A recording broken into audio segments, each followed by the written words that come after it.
Evet, çok saygıdeğer Uygur TV izleyicileri. Efendim biz Kırgızistan'da özellikle Doğu Türkistan'ın 1933 ve 1944 senelerinde Cumhuriyet olarak ilan edilişinin, orada bir Cumhur Devleti kuruluşunun yıl dönümü 12 Kasım'da sizlerle beraber olmanın mutluluğunu duyuyoruz.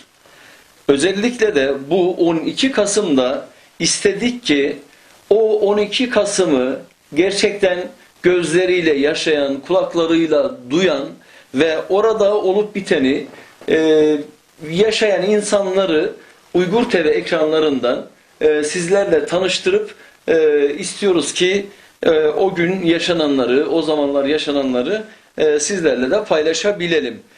Yanımızda Hamit Kenci Beyefendi var. Hamit Kenci Beyefendi 1922 yani 94 yaşında. Kendisi hem 1933 hem de 1944 senelerinde Uygur Cumhuriyeti'nin kuruluşunu yaşadınız, inkılabı yaşadınız. Tabii ben gücümün yettiği, takatimin çattığı kadarıyla Hamit amcamızı, Hamit dedemizi tabii ki sizlerle beraber tanıştırırken istiyorum ki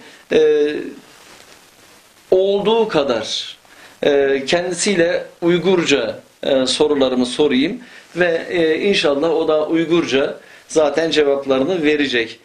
Hamit Aka, siz bilen kıskaca konuşsak bolamdı. Albatta. Albatta bolam. Kolumuzdaki geçe sizlere bizim vatan için nimeler gerek, özümüzge kandak işler gerek. Ben nimeleri bilemem. Nimeni soraysız elbette ben cevap verişe tayar. Evet. Hamit Aka, sizge şarkı Türkistan desem, 1933 desem, ya ki 1944 desem, isigizge nim kelüdü? Biz 1944 yılı inkılap kıldık. Gulcuza inkılap götürüldük. Şu inkılapını biz nahit zor ümitle bilen, zor işençiler bilen, köp yaxşılıklar bilen oldumuzdan nurgun köp degen yaxşılıklar buludu degen oy xiyallar bilen başlagan boldum. Ben şu inkılapның katlaşçılarından birisi boldum. Birisi. Evet. O zaman da nim oldu. Siz nimini gördünüz? O zaman da bolam biz hem işlerini kaysi iş kayada kandak başlanıptı zor işensi bilen işinip başlattık. O işin ahırda raz çıktı mı, yağan çıktı mı, bizni aldap çıktı mı, onlardan bizim haberimiz yok idi. Ama biz şu kalan işlerinin hemmesini işinip şu asıl başlayan adamlara tayinip işinip kılattık bulam. Keyin o işlerinin ki cevap olup kılışını, yalgan olup kılışını, bizi kayışkanda eskatmaydıqanlığını keyin bildik. Endi nurgulgan adamlar katnaştı, nurgulgan kişiler katnaştı. Bu yaktan ötüp bir monşular bu yaktan nime kıldı. Ama keyin şu işençilerden oncular bir menfaat çıkmadı balam. Menfaat çıkmadı. Biz kandak yügen bulsak şundaklı yüdük özgürlükler baka yok. Yine özgürlükler baka yok. Siz özünüz sokuşka katnaştınız mı? Uruşka Şular Sokuşka. ha qatnaşdım bilan. Qatnaşdım. O vaxtlarda mən hərbi xizmətdəydim. Hərbi xizmətdə şu hərbi xizmətə qatnaşıb qoldan gələcə işlədim. Qoldan gələcə işlədim. Hərbilə billah. Neler gördünüz? Neler yaşadınız? Endi şu vaxtlarda balam bizim oy xiyalımızda qandaqdı bizni, Uyg'urlarni şu Şulat inqilobi qatnaşqanlarning hammasi yaxshi yashab, yaxshi turib o'z maqsadiga yetalaydi degan oy xiyollar bilan bo'ldik balam. Keyin bu narsalarning hech qaysi amalga oshmadi. Amalga oshmadi. Shundan uni bizning qanday qilsa deb so'rgan odam bo'lgan yo'q. Shundan bo'pti, endi qanday qilamiz? Qo'limizdan mishinchilik kelibdi. Mishinchilik qilibmiz. Ham shunisi shukr. Dedik balam. İnkılap kıldınız. Peki sonra ne oldu? Keyin nim bo'ldi deysiz ku. Evet. Sovet inqilobı bilan Sovet inqilobini biz zo'r umidlar bilan boshlagan. Ümitle başladınız. Nurg'un yaxshiliklar bo'ladi. Ozod bo'lamiz. Evet, özgürlüğe kavuşmak istediniz. Evet. Deb boshlagan bo'lam. Deb qatnashgan biz. Keyin qarab baqsak, o biz kutgan umid, biz kutgan armondan hech nima yo'q. Hech nima yo'q. Kimlar qandaqcha aldab, nimalarni qildi uni biz bilmaymiz. O o'zlarining ishi. Shundan qo'l uzab, og'ida qoldik balam shu. Siz kiminle sokuştunuz? Biz Şulat inqilobida Gomindanslar bilan Xitoyga Gomindanslar bilan elchib keyin o'zimizning nim bo'lganini o'zimiz bilolmay qoldik. Şunun bilan o inqilab ağırlaştı. Sizin neçe yaşınız var idi Sokuşka'da? Qancha yaşta? Ne? 17-18 yaşlarım var. 17-18 yaşındaydınız. Evet. Neçe kardeşiniz var sizin? Benimki 3 akam var idi. Anamның қолыдaydım vaxtladı ben. Şu akamların, 3 akamның қолыda şu adı yaşap, şu yazda okup, okuyup жүрдім balam. Peki o 3 tane akanız, 3 akam. onlar da Sokuşka'ya katışmıştı mı? Şulat inqilobida hiç qatnaşqan yo'q, men o'zim qatnaşdım. Sen katnaştın, akaların katnaşmadı. Yok. Peki o kardeşlerin, tohumların neredeler? Onlar da azatlık için mücadele ettiler mi? Sokuşuğa katışmadılar mı? İnkılap için. Ular inqilobga bevosita niye посредственно qatnashgan yo'q. No hech tashliq bildirdi. Mushu inqilob bir oxirigacha chiqib bir natija bo'lar degan umidda bo'ldi-da. Tamam. Peki ne kadar sürdü? Keyin İnkılap neçe sene inkılap cumhuriyet durdu? Aşu bizga abishat etib, va'da qilib, buni ishlar bo'ladi degan umidlardan hech narsa amalga oshgan yo'q. Şunun bilen biz mi hiç amalsız kaldık. Mağuşaş kadrlar, mağuşaş ofisyerler hemmisi şu hep kaldı bulam ağda. Ağda hep kaldı. Sen ne mi kılırsan onun için bu inkılabın neticesi kayaya çıkmadı, hiç neresi çıkmadı o. Diyen dersini bizge hiç kim sual kılıp koygan mı yok. Boptan da kanal kılımız, kolumuzdan gelmedi dedik onu. Peki 1944'te Hıtay dedi ki dur. Bundan sonra Uygur Cumhuriyeti yok. Yok. Ne oldu? Şu vaxtlarda qaran bulam kimning nima bo'ladiganligiga hech kimning ko'zi yetmedi. Xitoy bostirib kirdi o. Anan degan o'g'larda Xo'janiya Zajim degan adam bor edi. Xo'janiya Zajim degan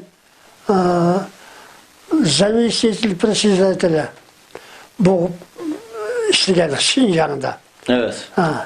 Özü zor adam idi, inkılapçı adam idi. Keyin o adamlarını kanda kılıp kolga düşerdi, ulanımı kamıdı. Apırıp hemmini hayda bakırıp kabap hemmini yok etti bunun. Kimdi? O adamın ismi neydi? Amalsız kaldık da. Amalsız kaldık. Kimdi o komutan? O Hıtay'ın o asker kimiydi? O ofiser? Da. Kim? Hiç kim kalgan yoksun olanca. Amalsız gelip, ilgisiz kaldık da, ilgisiz gelip, bunu sana ben iyi bolu ben, dediğim birer güç çıkan yok bunun. Şimdi da hemimiz taralayıpla yok aldık da bunun. Peki bu 1944'te Cumhuriyeti İnkılabı oldu. 5 sene Doğu Türkistan Cumhuriyeti oldu. Tak. Peki bu 5 sene içinde düzgün bir esker, düzgün bir zabıt, düzgün bir nefer, düzgün bir ofiser yok muydu? Orada sokuştum Hıtay'la. 1949'da. Biz karan Xitay'dan elçistanlamı diye sual bulup kalsa biz Xitay bilen elçi çıkan bizde de hiç kadar çamı yok idi. Güç yok idi. Çünkü ayaktan kişkinlik götürülgen ben Uygurman, vatan benim dep kozulup şuna çıkan adamın hemmisi vaktinde bastırıp doğanda şunun için hiç kim kötürülüp çıkan anlar. Çıkamagan da. Niye? Uruşkan. Kozgulan bol oldu. Kozgulan bol bir nece şehirde kozgulanlar boldu bulam. O kozgulanlarını sırası öz vaktinde bastırıp durdu bulam. Bastırıp durdu. Öyle bizge bizim inkılapçılarımıza erk belge yok istedim. Şunun için o bizlerle hemisi akıga çekinip özlerinde kaldı bulam. Ama kozguluş bulmadı emez kozguluş buldu. Bopturdu. Mesela Turpan'da, Kumul'da, şehirlerde her türlü kozgulluğuna bopturdu bulam. Bopturdu. Peki siz kaçıncı sene Kırgızistan'a köçtünüz? Şu 56. yılları geldik o dayım balam. Yani sokuştan 6 sene sonra geldiniz. Bu tarafa geldiniz. Niye geldiniz bu tarafa? Niye orada kalıp mücadele etmediniz? Biz amalsız kalan o. Amalsız kalan. Bizge yardım berdiğin, kene kozgal, kötürülgün, ornundan tur, deydigan kuch quvvat bo'lgan emas. Shuning uchun biz hech nima qilolmaylar. Orqada qolib qoldik.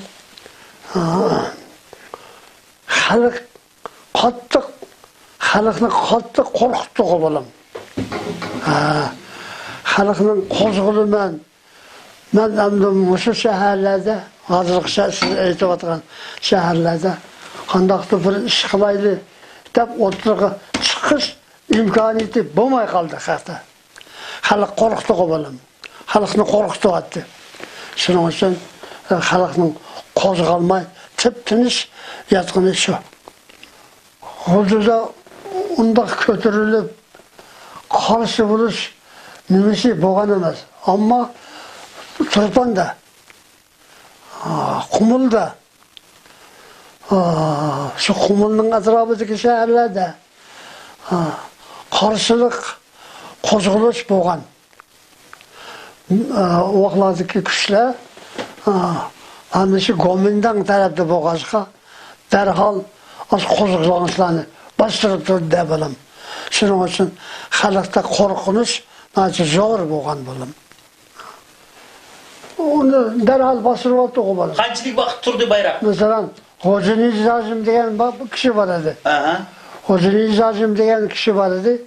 Hoca Nizazim hech qanday amal qilolmadi. Bir kechada Hoca Nizazim boshliq sherdagi shu inqilobni boshqarayotgan yoshlar, inqilobni boshqarayotgan odamlar ulardan bir mo'jizlaganda g'uzudan yana bir yerdan hammani qamadi. Hammani qamagandan keyin kuch qolmadi, kuch yo'q. Nati qattiq bostirdi o. Qattiq bostirdi. Peki hiç kendisinin gözleri önünde insanlar öldürüldü mü? Hoca Nizazim başlık. Hoca Nizazim başlık. Asıl men degen adamını kimi ki süt beşini götürüp ki Osman'ın hemini kamap hemini türbede öldü edip adam. Hemini hiç kim. Şunun için Kim öldürdü? Şu vaktindeki Gomindan hükümeti. Ne hükümeti? Gomindan hükümeti. Halk korkup ketken. Hadis apırıp kamap. Öldürdüğünü öldürüp. Buna şu Hoca Nizazim degan adam zo'r adam bo'lgan. Xalq qahramoni.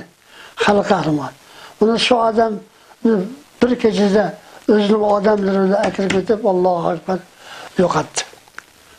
Shuning uchun xalqda amal oz qolgan. Xalq. Evet. Çok saygıdeğer Ülgür TV izleyicileri. Efendim siz de dinliyorsunuz. Tabii 94 yaşında Hamit amcamız. Tabii ki böyle bazen hatırladıklarını, hatta bazen hatırlayamadıklarını da anlatmaya gayret ediyor. Tabii ki 94 yaş, yani dile kolay ve gerçekten 2 tane savaş görmüş bir amcamız. Vatanı için, milleti için, istiklali için, vatanının, milletinin istiklali için savaşmış bir yiğit abimiz, amcamız.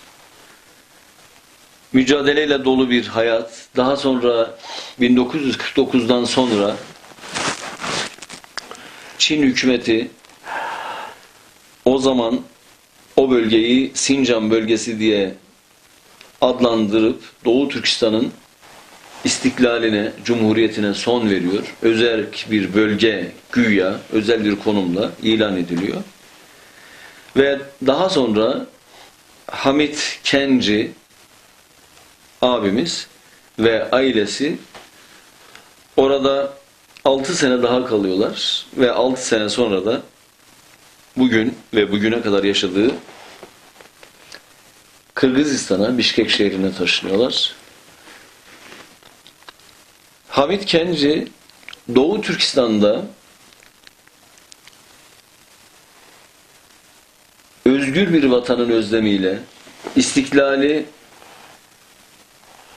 yaşayan bir ülkenin kendi bayrağının dalgalandığı, gök bayrağının dalgalandığı bir ülke için mücadele ediyorlar. Hatta çok kısa bir dönemde dahi olsa gök bayrağın kendi vatan topraklarının üzerinde dalgalandığını, göndere çekildiğini gören o çok nadir mutlu gözlerden bir tanesi. Bugün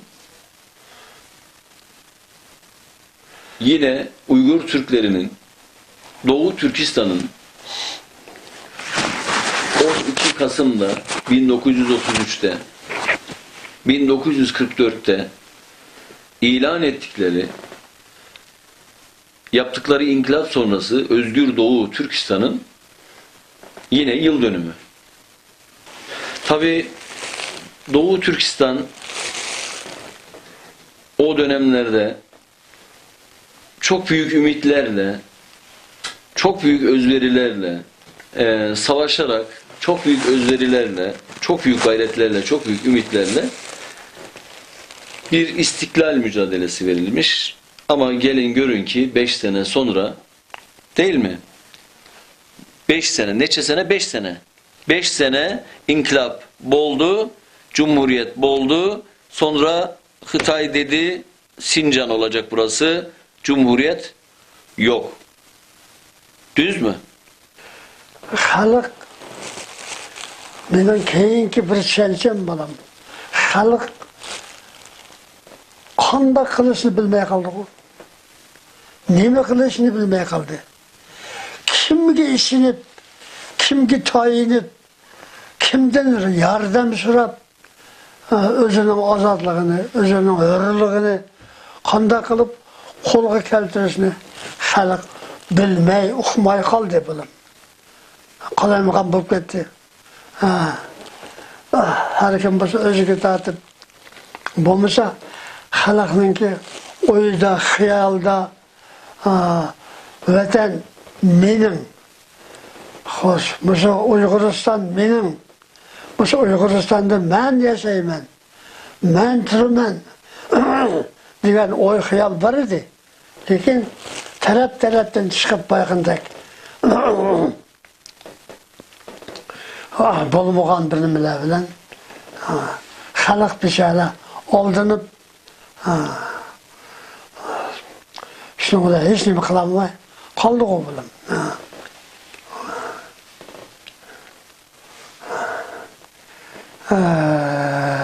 Qanday qilsin? Peki şu anda dünyadaki insanlara, dünyadaki Uygurlara neler söylemek ister? Oldimizdagi tilak bir munchagan albatta bor.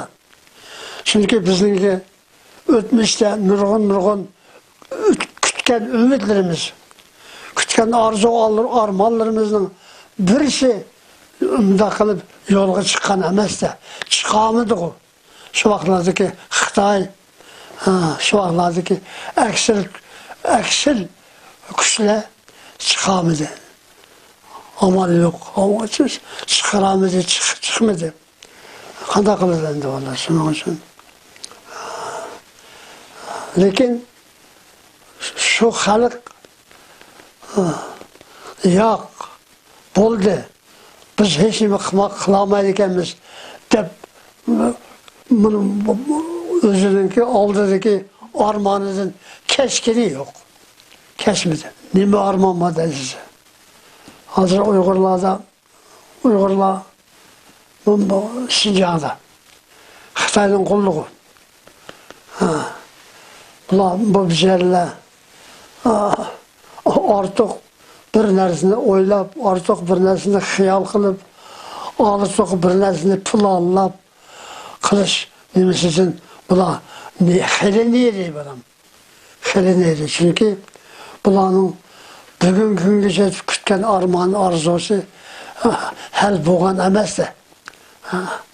Aksili kuchlar, yomon kuchlar doim bostiriblar. Xalq qo'rqib hech qanday bir narsa qila olgan emas bundan. her halde yaxşı degan bilan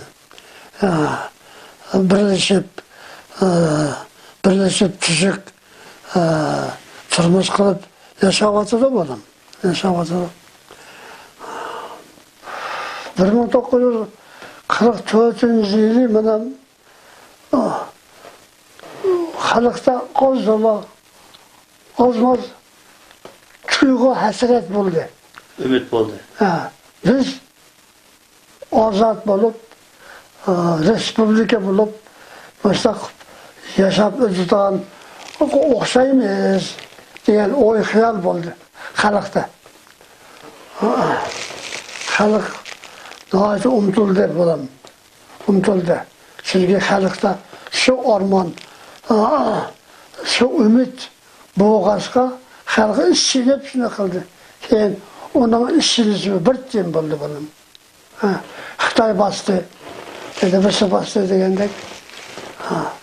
Amalsiz qoldik-da, amalsiz qoldik. Uyg'urlar amal. Masalan, Mehmet Emin Hazret deb nima?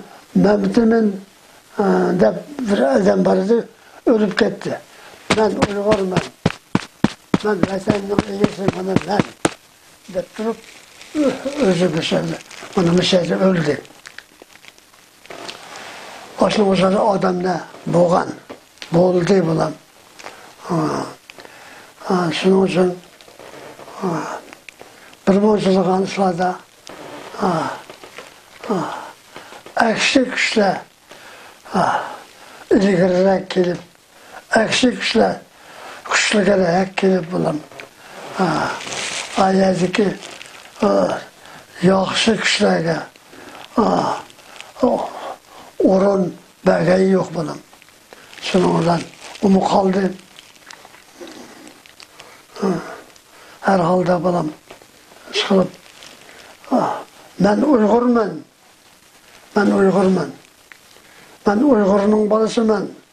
Mən Uyğurunun iyisi mən. Dediğən adamla bir bonçları ölüb getdi balam. Bir bonçala özü öldü balam. O det yaman o. Det yaman. Mayak varsa yak. Mayak kese yak. Ayak varsa yeni yak. Bunlarınki gepini anlayacağım bunların işini gönder. Bilmem Allah. Dayanışam. Nurgun adamlarını. Nurgun kahramanlarını kaldırıp keçti bular biçare. Endi bular biçareler Cıhköy'de o. Cıhköy'de bular. Yakında kaldı.